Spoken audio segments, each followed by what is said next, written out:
Hi friends, मैं आपका दोस्त एस के मिश्रा आज आपके लिए एक नई वीडियो लेकर आया हूं कि जो कि पॉलिटी मेरा विषय है। जैसा कि आप लोग जानते हैं, ये हम लोगों का चैनल है, देखिए एजुकेशन परिवार। अगर आप लोगों को वीडियो अच्छा लगता है तो आप हमारे चैनल को सब्सक्राइब करें, लाइक करें और शेयर करें।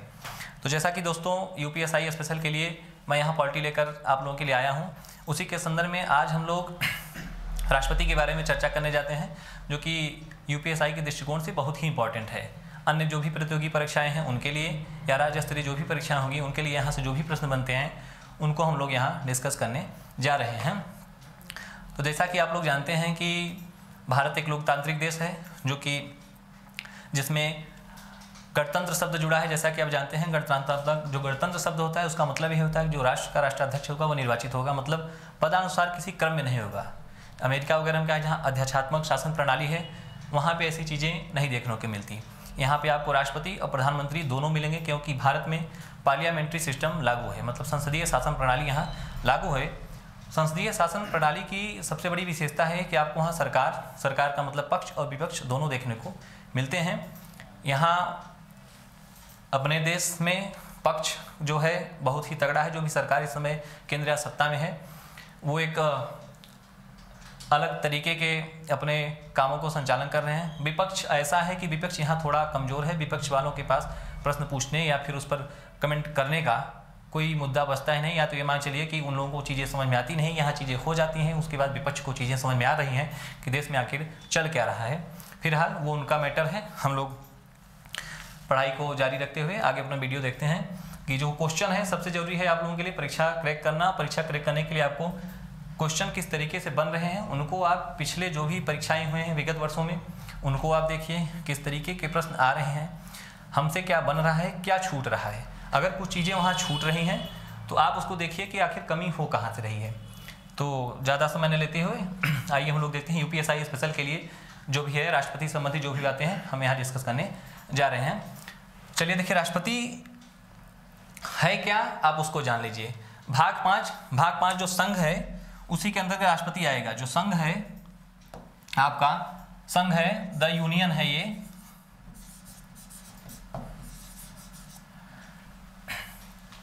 द यूनियन है, उसी के अंतर्गत संघ का मतलब अनुच्छेद 52 से लेके अनुच्छेद 52 से लेके 151 तक में संघ की चर्चा की गई है। संघ की चर्चा कहाँ की गई है? अनुच्छेद 52 से लेके 151 में जो भी चीजें होंगी संघ की चर्चा संघ के अंतर्गत चीजें आएंगी। तो सबसे पहले हम लोग देखते हैं,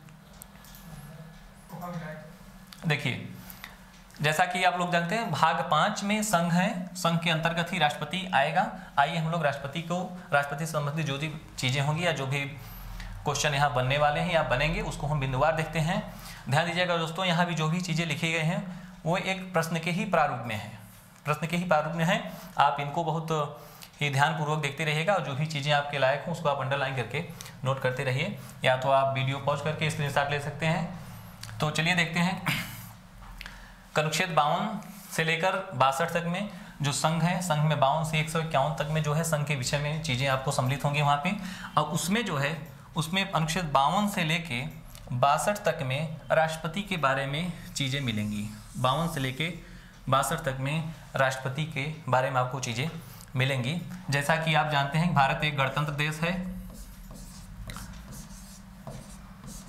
गणतंत्र का मतलब है जो भी देश का राष्ट्रपति होगा या राष्ट्राध्यक्ष होगा वो निर्वाचित होगा, मतलब पदानुक्रम या ऐसा नहीं कि जो परंपरागत स्थापित होती हैं चीज़ें उनके द्वारा आएंगी। परंपरागत नहीं आती, यह निर्वाचन के द्वारा आता है। तो जहाँ यह शब्द लगा होगा वहाँ आपको राष्ट्रपति देखने को मिलेगा, प्रधानमंत्री देखने को मिलेगा, क्योंकि वहाँ पे जो है पार्लियामेंट्री सिस्टम लागू होगा, संसदीय शासन प्रणाली लागू होगी। तो वहाँ लोकतांत्रिक देश होगा और जहाँ पे यह दोनों चीज़ें आपको देखने को मिलेंगी। तो चलिए देखिए, राज्य के संदर्भ में जैसा कि आप जानते हैं कि सरकार के 3 अंग होते हैं। 3 अंगों में जैसे विधायिका है, कार्यपालिका है, न्यायपालिका है। विधायिका क्या है आप लोग देखिए, यहाँ विधायिका कहते किसको है? देखिए, विधायिका मतलब केंद्र या राज्य, या आप ये कह सकते हैं कि संघ के स्तर पर जो संसद होती है, संघ के मामले में जो संसद होगी, अर्थात देखिए केंद्र में आप ये लिख सकते हैं कि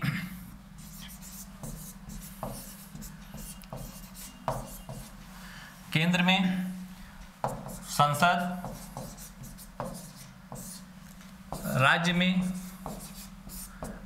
राज्य विधानमंडल, राज्य में राज्य विधानमंडल,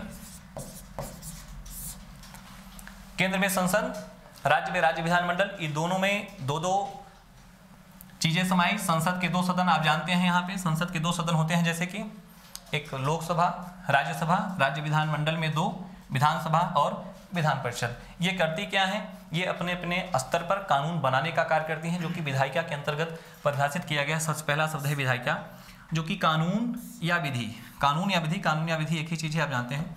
कानून या विधि बनाने वाली संस्था अर्थात संसद, कानून बनाने वाली संस्था अर्थात संसद किस स्तर पर, केंद्र स्तर में या केंद्र में संसद होगी, जिसके 2 सदन होंगे, आप जानते हैं। केंद्र में संसद होगी, केंद्र में संसद होगी जिसके 2 सदन,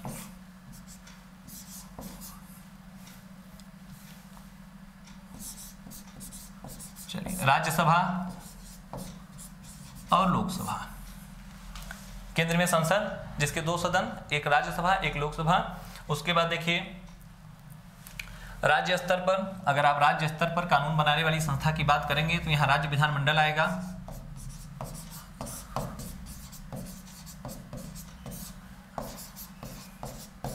राज्य विधानमंडल जिसके अंतर्गत 2 चीजें शामिल, आप जानते हैं, एक राज्य, समाप्त करिए दोस्तों, विधान परिषद, विधान परिषद एवं विधानसभा, विधान परिषद और विधानसभा। केंद्र स्तर पर लोकसभा राज्यसभा, राज्य स्तर पर विधानमंडल के अंतर्गत विधानसभा और विधान परिषद कानून बनाने वाली संस्था के रूप में जानी जाती हैं, जिसको हम विधायिका कहते हैं। उसके बाद आता है कार्यपालिका। कार्यपालिका मतलब विधायिका के द्वारा चाहे जिस स्तर पर जो भी कानून बनेगा, विधायिका के द्वारा जो भी कानून बनेगा उसको जो है कानून को लागू कौन करेगा, लागू करने वाली संस्था जो होगी उसी को कार्यपालिका कहते हैं। जिसका लागू करने वाली संस्था अर्थात कार्यपालिका, सरल शब्दों में आप यह कह सकते हैं कि सरकार, जो सरकार है वही कार्यपालिका। तीसरा आता है जो सरकार के 3 अंग हैं, 3 अंगों में सबसे महत्वपूर्ण कौन सा है, देखिए न्यायपालिका, कानून के विधियों को संरक्षण प्रदान करने वाली संस्था या कानून की रक्षा करने वाली संस्था। जो भी कानून बनता है, जो भी अधिकार आपको दिए जाते हैं, जो भी मौलिकाधिकार या चाहे जो उन चीज़ों की रक्षा कौन करता है, न्यायपालिका, जो कि बहुत इंपॉर्टेंट है। तो इसी के संदर्भ में देखिए राष्ट्रपति है क्या, उसके बारे में हम लोग देखते हैं। सबसे पहले अनुच्छेद 52 की चर्चा यहाँ करते हैं हम।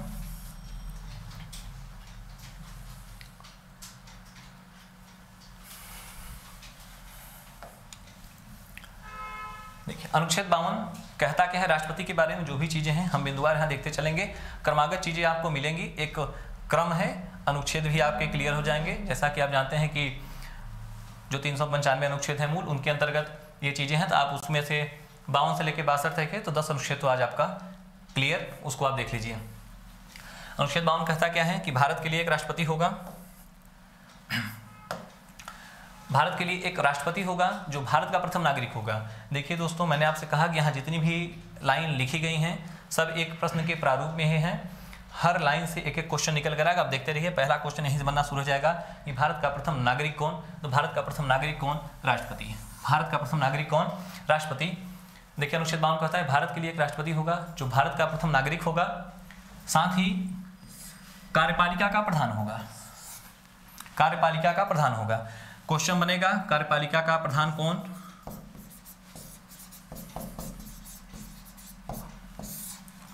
क्वेश्चन बनेगा कार्यपालिका का प्रधान कौन,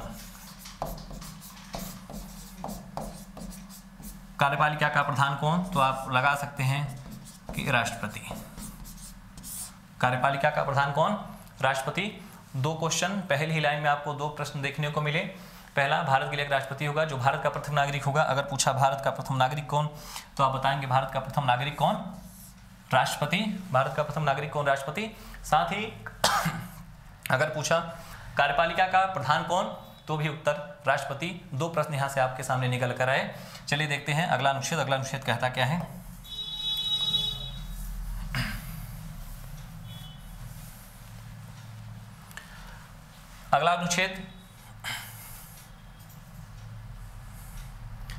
अनुच्छेद 53। अनुच्छेद 53 देखिए, अनुच्छेद 53 में क्या है, जो कार्यपालिका होगा उसका प्रधान कौन होगा, राष्ट्रपति। अभी आपने ऊपर के अनुच्छेद में देखा। तो कार्यपालिका की समस्त शक्तियां, जो कार्यपालिका के अंतर्गत जो भी कार्यपालिका के अंदर जो भी शक्ति निहित होगी, कार्यपालिका की समस्त शक्तियां किस में निहित होंगी, राष्ट्रपति में निहित होंगी। अगला क्वेश्चन, सारी चीजें यहाँ प्रश्न के ही रूप में है, देखते रहिए कि कार्यपालिका की समस्त शक्तियां किस में निहित, तो आप कह सकते हैं कि राष्ट्रपति में निहित। उसके बाद जिसका प्रयोग वह अपने अधीनस्थ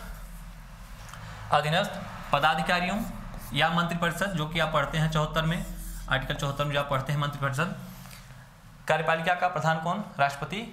कार्यपालिका की समस्त शक्तियां किसमें निहित, राष्ट्रपति में, जिसका प्रयोग वह अपने अधीनस्थ पदाधिकारियों और मंत्रिपरिषद की सहायता से करता है। चलिए, ये था आपका अनुच्छेद 53। अब हम देखते हैं अनुच्छेद 54 क्या कहता है, आगे चलते हैं।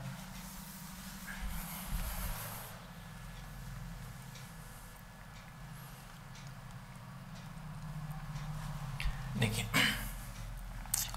यहाँ से दोस्तों देखिए, ये बहुत ही इम्पॉर्टेंट खंड है। पॉलिटी के संदर्भ में राष्ट्रपति बहुत ही इम्पॉर्टेंट टॉपिक है, जिसको आप लोग बहुत गहराई से पढ़िए, जो भी चीज़ें हैं। तो चलिए देखते हैं अनुच्छेद 54 कहता क्या है। अनुच्छेद 54 है राष्ट्रपति के निर्वाचन के बारे में प्रावधान करता है। 52 आप लोगों ने देखा, 52 में देखा कि भारत का प्रथम नागरिक होगा, कार्यपालिका का प्रधान होगा। 53 में आपने देखा समस्त शक्तियां राष्ट्रपति में निहित, जिसका प्रयोग राष्ट्रपति अपने अधिकारियों, पदस्थ अधिकारियों, जो भी उसके नीचे काम करने वाले लोग होंगे, या मंत्रिपरिषद जिसकी सहायता से करेंगे। अनुच्छेद 54 देखिए क्या कहता है कि राष्ट्रपति का निर्वाचन, राष्ट्रपति का निर्वाचन ये बहुत इंपॉर्टेंट है, कई बार परीक्षा में पूछा जा चुका है। जिस प्रकार से चीज़ें दी गई हैं उसी क्रम में आप इनको याद कर लीजिए, ये बहुत ही इंपॉर्टेंट चीज़ है। देखिए, राष्ट्रपति का निर्वाचन होगा कैसे, उसको जान लीजिए कि राष्ट्रपति का निर्वाचन कैसे होता है। अगर पूछा गया कि राष्ट्रपति का निर्वाचन कैसे होता है, तो सीधा साधा सरल शब्दों में उत्तर दिया जा सकता है कि राष्ट्रपति का निर्वाचन एक निर्वाचन मंडल के द्वारा होता है। एक निर्वाचन मंडल के द्वारा होता है। आप पूछेंगे कि जो निर्वाचन मंडल के द्वारा होता है, तो उस निर्वाचन मंडल में शामिल कौन, तो उस निर्वाचन मंडल में देखिए शामिल कौन, यही वो चीज़ें हैं जो आगे आपको थोड़ी सी भ्रमित करेंगी। एक जगह आएगा जब राष्ट्रपति पर महाभियोग लगेगा, तो चीज़ों को हम वहाँ आगे डिस्कस करेंगे। तब तक आप यहाँ देखिए कि राष्ट्रपति का निर्वाचन करेगा कौन, एक निर्वाचन मंडल के द्वारा होगा, जिसमें शामिल कौन कौन से लोग होंगे। उसमें शामिल होगी लोकसभा, शामिल लोकसभा तथा राज्यसभा के निर्वाचित सदस्य, लोकसभा तथा राज्यसभा के निर्वाचित सदस्य, अर्थात आप कह सकते हैं कि संसद के दोनों सदन। आप ये कह सकते हैं कि लोकसभा था, देखिए निर्वाचन मंडल में लोकसभा था, राज्यसभा के निर्वाचित सदस्य होंगे, अर्थात कौन, संसद के दोनों सदन, संसद के दोनों सदन, ठीक, संसद के दोनों सदनों के सदस्य।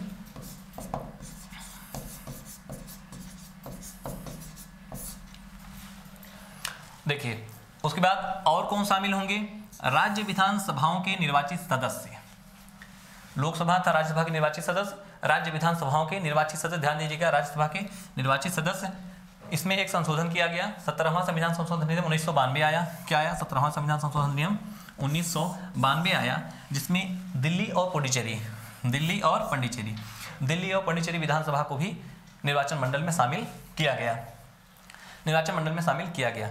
देखिए, जब प्रश्न आपको सिविल में मिलेगा या यूपीएसआई में मिलेगा, तो हाँ ये नहीं पूछेगा कि राष्ट्रपति का निर्वाचन किस अनुच्छेद में दिया गया है। वो आपको चीज़ें जो है कथन करके दिएगा, 1 2 3, अब पूछेगा इनमें से कौन सही है या कौन गलत है, या कौन से 1 2 सही है कि 1 2 3 तीनों सही है। आप चीज़ जो है क्रमवार पढ़े रहेंगे, तभी ऐसे प्रश्नों को आप हल कर पाएंगे। तो निर्वाचन मंडल में, अब देखिए निर्वाचन मंडल में शामिल कौन होगा वो आपने देखा। अब इम्पॉर्टेंट, जितना इम्पॉर्टेंट ये है उतना ही इम्पॉर्टेंट ये भी है कि निर्वाचन मंडल में आखिर शामिल कौन नहीं।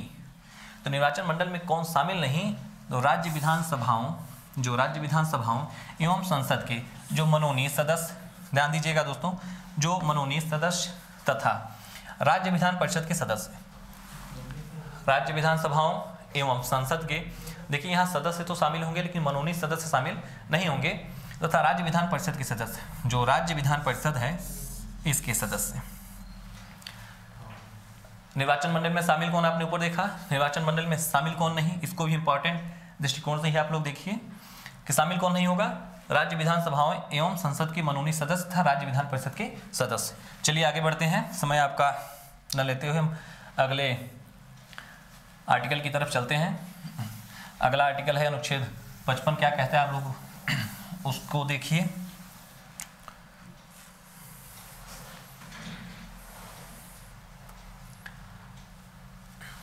आपने देखा अनुच्छेद 55 देखिए, अनुच्छेद 54 आपने देखा, 55 में देखिए क्या है कि राष्ट्रपति के निर्वाचन की रीति कौन से होगी, कि निर्वाचन मंडल द्वारा होगा, आपने भी देखा कौन शामिल होगा कौन शामिल है उसको आपने देखा। अब देखते हैं कि निर्वाचन की रीति होगी, जो प्रकार होगा वो किस प्रकार से होगा निर्वाचन। पहला क्वेश्चन कि निर्वाचन की रीति कौन सी अपनाई जाएगी, फर्स्ट क्वेश्चन आपका यहीं से निकल के आएगा कि निर्वाचन की रीति कौन, तो आप बता सकते हैं कि अप्रत्यक्ष निर्वाचन प्रणाली, अप्रत्यक्ष निर्वाचन प्रणाली। जैसा कि आप जानते हैं निर्वाचन के दो प्रकार कौन कौन से, प्रत्यक्ष अप्रत्यक्ष। प्रत्यक्ष निर्वाचन किसका होता है, अप्रत्यक्ष निर्वाचन कैसा होता है, जब हम लोग आगे पढ़ेंगे भाग, अब निर्वाचन वाला भाग आएगा तो उसमें हम लोग इसके बारे में बृहद चर्चा करेंगे। यहाँ से भी प्रश्न आपके बनते हैं। फिलहाल राष्ट्रपति के संदर्भ में, राष्ट्रपति का निर्वाचन अप्रत्यक्ष निर्वाचन प्रणाली अपनाई जाएगी, जो अप्रत्यक्ष निर्वाचन प्रणाली अपनाई जाएगी जो किस पर आधारित होगी, अनुपातिक प्रतिनिधित्व प्रणाली पर आधारित, जिसमें एकल संक्रमणीय मत प्रणाली अपनाई जाएगी। अर्थात अनुपातिक प्रतिनिधित्व प्रणाली, ये तो आप समझ रहे थे कि अनुपातिक क्या है, कि जिस अनुपात में जो वोटिंग होगी उसके आधार पर चीजें निर्धारित की जाएगी।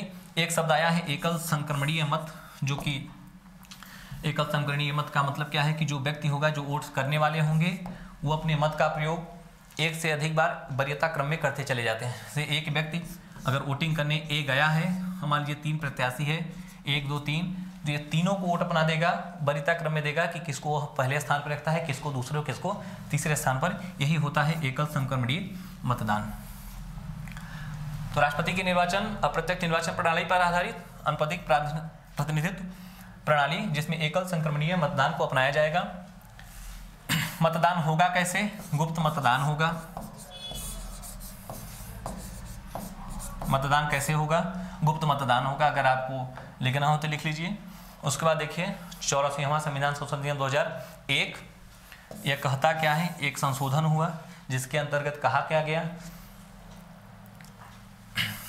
ये देखिए इंपॉर्टेंट है, अब इसको इंपॉर्टेंट टिक मान के चलिए कि 84वें संविधान संशोधन अधिनियम 2001 के द्वारा जनसंख्या के निर्धारण हेतु 1971 की जनसंख्या को आधार बनाया गया।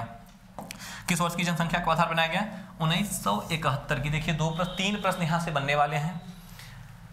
के द्वारा जनसंख्या के निर्धारण 1971 की जनगणना को आधार माना गया, जो 2026 तक यथास्थिति बनी रहेगी, या 2026 तक वो मान्य होगी, 2026 तक। अब देखिए पूछेगा राष्ट्रपति के निर्वाचन के संदर्भ में जो जनसंख्या को आधार माना गया है, या जो संख्या किस वर्ष की जनसंख्या को आधार माना गया है, तो आप कहेंगे 1971 की जनसंख्या को आधार माना गया है। अगर पूछेगा कि किस वर्ष तक ये जनसंख्या बनी रहेगी या 1971 का आधार मान्य होगा, तो आप बताएंगे कि 2026 तक मान्य होगा। तीसरा क्वेश्चन ये अगर पूछेगा कि राष्ट्रपति के निर्वाचन में 1971 की जनगणना 2026 तक मान्य रहेगी, यह किस संविधान संशोधन में कहा गया, तो आप बता सकते हैं 84वां संविधान संशोधन अधिनियम 2001 में ये बातें स्पष्ट की गई। तो आइए देखते हैं अनुच्छेद 55 आपने देखा, अब देखते हैं अनुच्छेद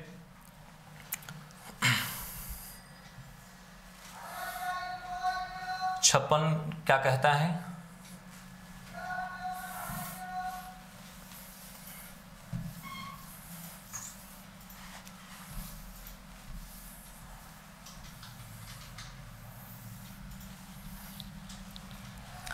देखिए दोस्तों अनुच्छेद 56, जहां आपने 52 देखा, 53 देखा, 54 देखा और 55 देखा, 52 में राष्ट्रपति आपने देखा, आगे उसकी चर्चा हम लास्ट में करते हैं। देखिए 56 अनुच्छेद 56 कहता क्या है, आप उसको देखिए।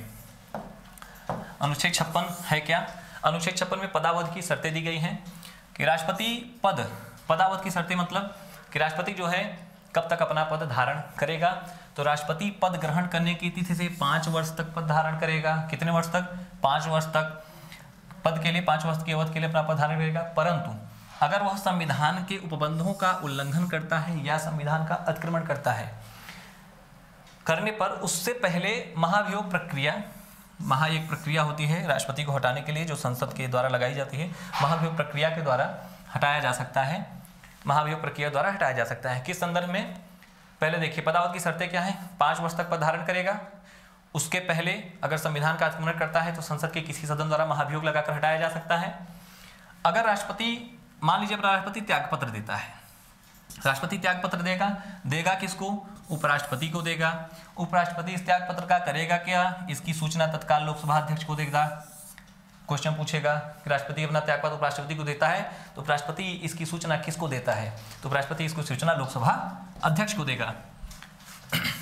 उसके बाद देखिए जब राष्ट्रपति का पद खाली हो जाएगा तो जो नया राष्ट्रपति आएगा, जो पुराना राष्ट्रपति अपना है, वो नए राष्ट्रपति के आने तक अपने पद पर बना रहेगा। वो पूछा जाता है प्रश्न कि राष्ट्रपति अपने पद पर कब तक बना रहेगा? तो जब तक उसका नया उत्तराधिकारी नहीं आ जाता तब तक राष्ट्रपति अपने पद पर बना रहेगा।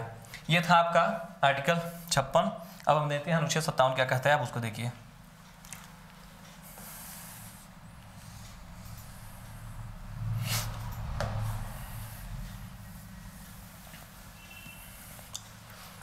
छप्पन में आपने पदावत की शर्तें देखी। 57 कहता है पुनर्निर्वाचन के लिए योग्यता। पुनर्निर्वाचन का मतलब यह है, अगर साफ न समझ में आए तो आप जानिए कि फिर से निर्वाचन मतलब फिर से राष्ट्रपति बनने की योग्यता। कोई व्यक्ति देखिए, कोई व्यक्ति राष्ट्रपति बनने के लिए पुनर्निर्वाचन का योग्य मतलब कोई व्यक्ति कितनी भी बार राष्ट्रपति बन सकता है। संविधान में इसका कहीं कोई उल्लेख नहीं है। आप लोग जानते हैं जो भारत के पहले राष्ट्रपति बने डॉक्टर राजेंद्र प्रसाद, ये कितनी बार बने थे? 2 बार बने थे। कितनी बार? 2 बार। संविधान में इसका कोई उल्लेख नहीं है कि कोई व्यक्ति कितनी बार राष्ट्रपति का चुनाव लड़ सकता है या एक व्यक्ति कितनी बार राष्ट्रपति बन सकता है। जैसा कि आप जानते हैं डॉक्टर राजेंद्र प्रसाद, नाम याद रखिएगा, 2 बार भारत के राष्ट्रपति रह चुके हैं। यही आपका है अनुच्छेद 57। आइए देखते हैं अनुच्छेद 58 कहता क्या है।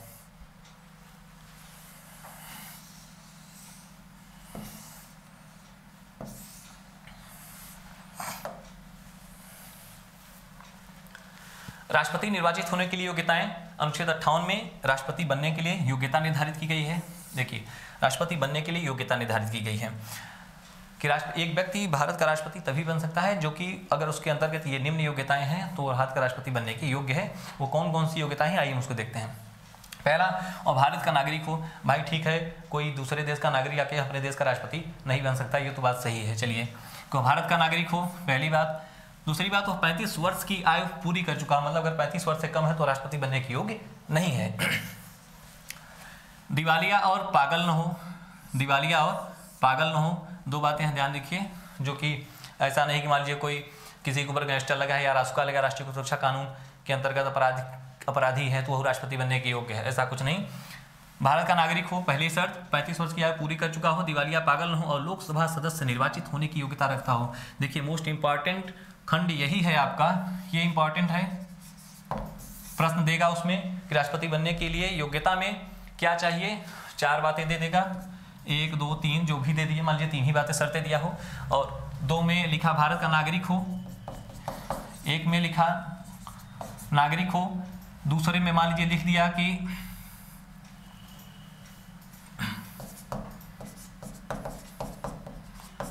संसद के दोनों सदनों का, तीसरा लिख दिया कि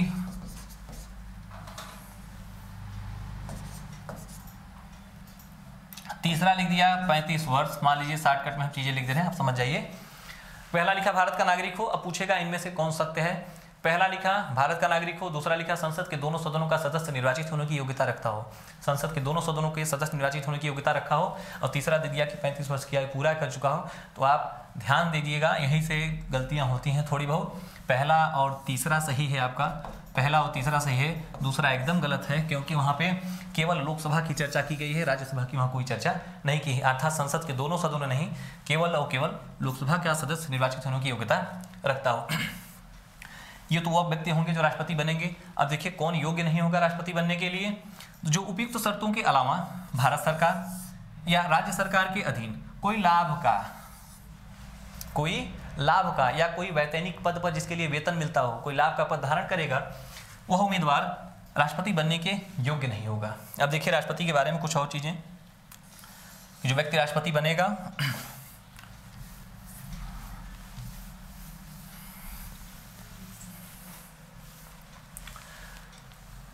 जो उपयुक्त शर्तों के अलावा भारत सरकार राज्य सरकार के अधीन कोई लाभ का पद धारण करेगा वह राष्ट्रपति बनने के योग्य नहीं। अभी आपने देखा। अब देखिए राष्ट्रपति बनने के लिए और क्या क्या चीजें होती हैं। जो राष्ट्रपति बनने का उम्मीदवार होगा या जो प्रत्याशी होगा उनका नाम 50-50 मतदाताओं के द्वारा 50-50 मतदाताओं द्वारा प्रस्तावित व अनुमोदित होना चाहिए।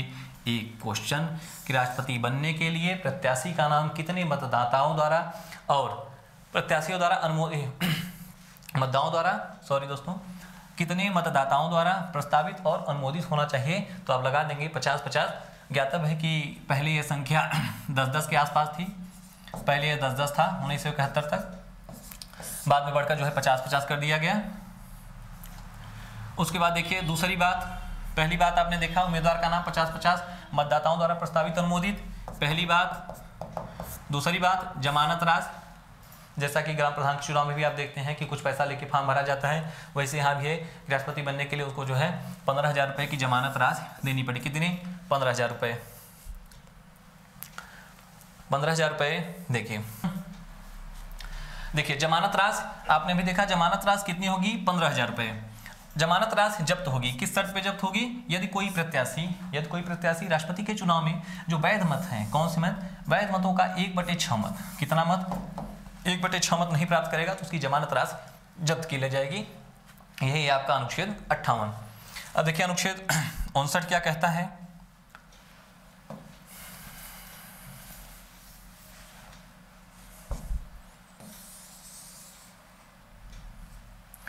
देखिए अनुच्छेद 59 राष्ट्रपति के संदर्भ में आप अनुच्छेद 59 देखिए कि राष्ट्रपति संसद, अनुच्छेद 59 में कहा गया है कि राष्ट्रपति संसद या राज्य विधानमंडल के किसी भी सदन का सदस्य नहीं होगा। जो राष्ट्रपति होगा वो संसद के किसी भी सदन या राज्य विधानमंडल के किसी भी सदन का सदस्य नहीं होगा। अगर वह किसी भी सदन का सदस्य है तो वह निर्वाचन की तिथि, जो उसकी निर्वाचन की तिथि होगी उस दिन से उसका स्थान उस सदन में रिक्त माना जाएगा। सब देखिए राष्ट्रपति संसद या राज्य विधानमंडल के किसी भी सदन का सदस्य नहीं होगा। अगर वह किसी भी सदन का सदस्य है तो निर्वाचन की जो उसकी तिथि होगी उसी दिन से उसका पद उस सदन में रिक्त समझा जाएगा। उसके बाद देखिए 59(3) में ही राष्ट्रपति के बारे में कुछ प्रलब्धियां एवं भत्ते, जिसको आप सरल भाषा में वेतन कहते हैं। तो भाई राष्ट्रपति देश के लिए ही काम करेगा तो उसको वेतन भी मिलना चाहिए। वेतन देगा कौन? संसद। वेतन देगा कौन? संसद। वेतन कितना देगा? 5 लाख रुपए। एक प्रश्न, 2 प्रश्न। देखिए तो यहाँ कि राष्ट्रपति के वेतन और भत्ते का निर्धारण कौन करता है? संसद करती है। इस वर्तमान में राष्ट्रपति का वेतन कितना? 5 लाख। अब अगला क्वेश्चन दिया जाएगा कि राष्ट्रपति का वेतन दिया कहाँ से जाता है। तो ध्यान दीजिए दोस्तों, राष्ट्रपति का वेतन भारत की संचित नीति पर भारित होता है। इसको आप लोग अंडर करिए कि भारत की संचित नीति जो होती है उससे राष्ट्रपति का वेतन दिया जाता है। इन सब चीज़ों के बारे में हम आगे और ही विस्तृत चर्चा करेंगे कि सब चीज़ें है क्या, कैसे दिया जाता है। आइए देखते हैं अगला अनुच्छेद।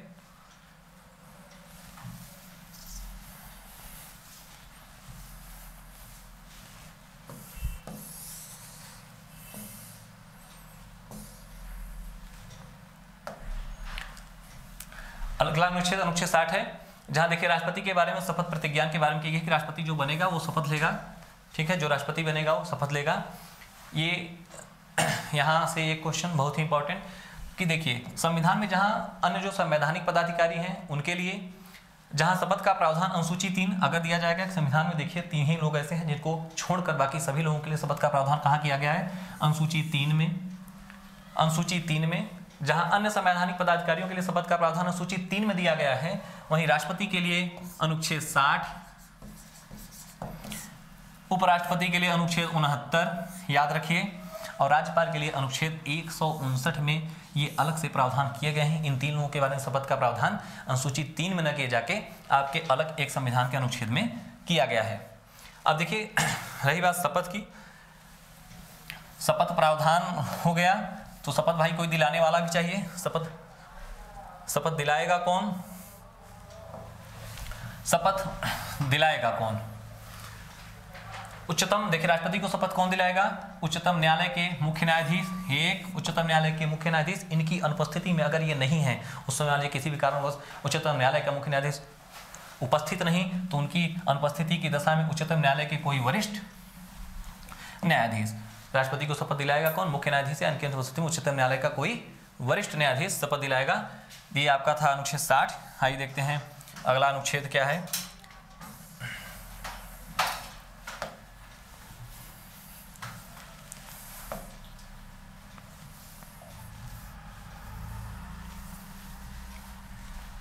देखा अनुच्छेद 61 बहुत ही इंपॉर्टेंट है, जो कि राष्ट्रपति के संदर्भ में 61वां अनुच्छेद क्या है कि राष्ट्रपति पर महाभियोग। राष्ट्रपति पर महाभियोग, महाभियोग शब्द क्या है? अब उसको आपने देखा कि जहां संविधान का राष्ट्रपति अतिक्रमण करेगा या संविधान की भावनाओं राष्ट्रपति के द्वारा आहत होंगी, तो वहां पे अतिक्रमण शब्द प्रयोग किया जा सकता है। पहला क्वेश्चन कि जो राष्ट्रपति पर महाभियोग लाया जाता है, राष्ट्रपति पर महाभियोग लगाया जाता है, वो किस प्रकार की प्रक्रिया है?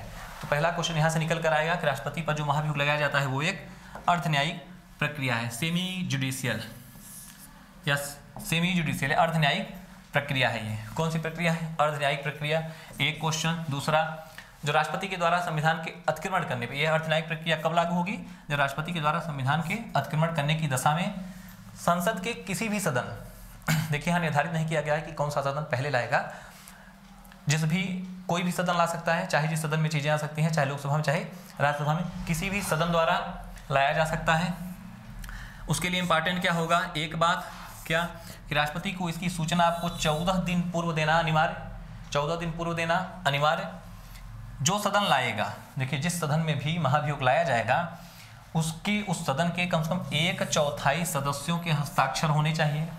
कितने? 1/4। इंपॉर्टेंट है, इसको याद रखिए। उसके बाद होगा क्या?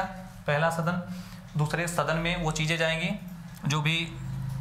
जो सदन लाएगा महाभियोग की प्रक्रिया, 1/4 सदस्य के हस्ताक्षर से होना अनिवार्य। अगले सदन के 2/3, अगले सदन के 2/3 सदस्यों के हस्ताक्षर से अगर मान्य हो गया, तो उसी दिन से राष्ट्रपति का पद उस सदन में रिक्त माना जाएगा। अब देखिए नोट क्या है, आप उसको जरा देख लीजिए। यहाँ पे शुरू में आपने चीजों को देखा था कि राष्ट्रपति के निर्वाचन मंडल में कौन शामिल है। देखिए नोट क्या है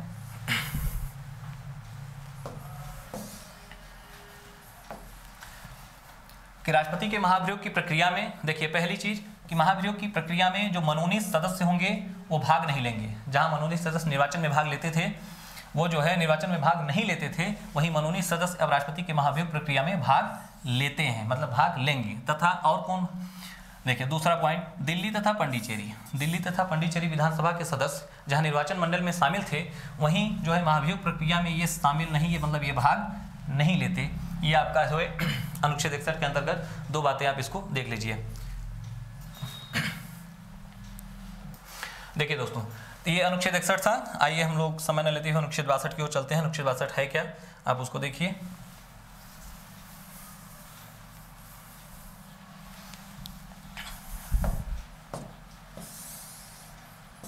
देखिए राष्ट्रपति के संदर्भ में अंतिम अनुच्छेद कहता क्या है? आर्टिकल देखिए 62 कहता क्या है आपसे? आर्टिकल 62, यदि राष्ट्रपति का पद निम्न कारणों से रिक्त होता है, राष्ट्रपति का पद अगर निम्न कारणों से रिक्त होता है, वो कौन से कारण है आप उनको देखिए। अगर राष्ट्रपति अपना त्यागपत्र देता है, अगर उस पर महाभियोग प्रक्रिया लगाई जाती है, अगर किसी कारणवश उसकी मृत्यु हो जाती है, या मान लीजिए कार्यकाल की समाप्ति होती है जो कि 5 वर्ष के लिए होता है, आपने देखा, तो होगा क्या?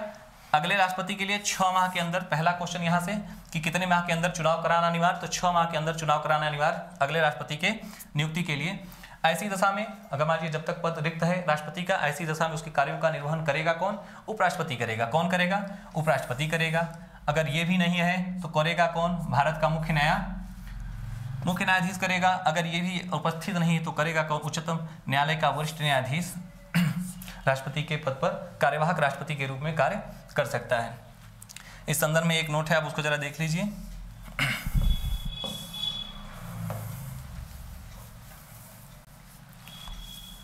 देखिए, एम हिदायतुल्लाह भारत के एकमात्र मुख्य न्यायाधीश जो कार्यवाहक राष्ट्रपति के रूप में कार्य कर चुके हैं। और कब कार्य किए थे आप उनका समय देख लीजिए।